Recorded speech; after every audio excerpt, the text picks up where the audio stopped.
رخ کر لیتے ہیں حیدرآباد میں کیسی گہما گہمی ہے۔ گزشتہ شب الیکشن کیمپین ختم ہو چکی ہے اور آج انتخابی سامان کی ترسیل کا عمل بھی جاری ہے، تو اسی حوالے سے بات کر لیتے ہیں۔ بیورو ہیڈ عرفان آرائی اس وقت ہمارے ساتھ حیدرآباد سے موجود ہے۔ عرفان بتائیے۔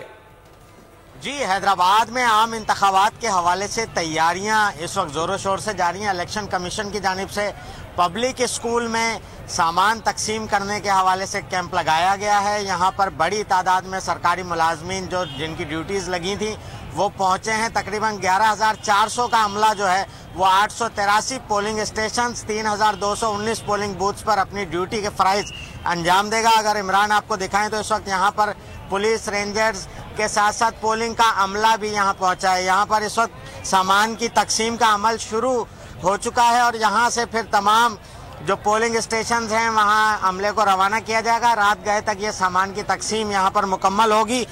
سیکیورٹی کے جو انتظامات کا اگر میں اس میں ذکر کروں تو تقریباً 4500 پولیس اہلکار جو ہیں وہ 8 فروری کے دن الیکشن ڈیوٹی سر انجام دیں گے، جس میں 300 پولیس اہلکار کوئک رسپانس فورس میں ہیں، جبکہ 300 پولیس اہلکار آن روڈ ہوں گے اور 40 گاڑیاں آن روڈ ہوں گی، جبکہ کوئک رسپانس فورس کو بھی تقریباً 40 گاڑیاں دی گئی ہیں جو کہ فوری طور پر کسی بھی ہنگامی صورتحال سے نمٹنے کے لیے متعلقہ علاقے میں پہنچیں گی۔ اس کے ساتھ ساتھ جو سامان کی تقسیم کا عمل ہے وہ جاری ہے۔ 600 کے قریب گاڑیاں جو ہیں وہ الیکشن کمیشن نے عملے کو مہیا کی ہیں۔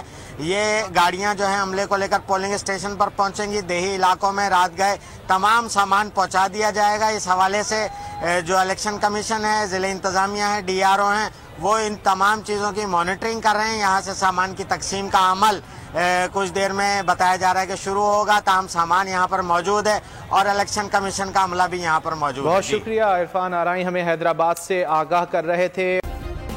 سبسکرائب کریں اور بیل دبائیں تاکہ کوئی خبر رہ نہ جائے۔